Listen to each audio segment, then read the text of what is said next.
আসসালামু আলাইকুম। তো চলে আসলাম নতুন আরেকটি ভিডিও নিয়ে। তো আপনারা যারা নতুন ভাই ও বোনেরা আছেন, গার্মেন্টস চাকরি করতে চান, তো কোথায় আসলে চাকরি পেতে পারেন সেই জন্যই ভিডিওটা আজকে করা।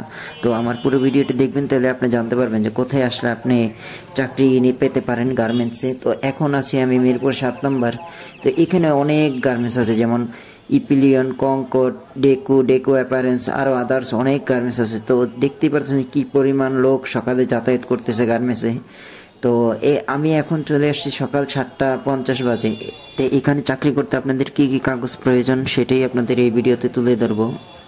তা আপনাদের দরকার হবে একটা ভোটার আইডি কার্ড ফটোকপি, আর আপনাদের গ্রামের যে চেয়ারম্যানের সার্টিফিকেট, বা ঢাকায় যদি থাকেন ঢাকা কমিশনারের সার্টিফিকেট হইলেই আপনারা এখানে চাকরি করতে পারবেন। তো চলে আসবেন মাসের 2-3 তারিখের ভিতরে, সকালবেলা এসে গেটে দাঁড়াবেন। দেখবেন সুপারভাইজার বা লাইন চিফ এসে আপনাকে জিজ্ঞাবে যে আপনি অপারেটর না হেল্পার না আয়রনম্যান না কোয়ালিটি, যে কোনো একটাই হলে ওদের যেটা লাগে সেটাই ওরা নিবে। যেমন হেল্পার লাগলে হেল্পার নিবে, অপারেটর লাগলে অপারেটর নিবে, কোয়ালিটি লাগলে কোয়ালিটি নিবে, আয়রনম্যান লাগলে আয়রনম্যান নিবে। তো আমি এখন আছি, এই যে দেখতে পাচ্ছেন, মিরপুর মেট্রো রেল 11 নম্বর স্টেশনের পাশেই যে একটা রোড গেছে, এই 7 নম্বরের ভিতরে ঢুকতে এই রোড দিয়ে আপনারা গেলে অনেক গার্মেন্টসগুলো পেয়ে যাবেন।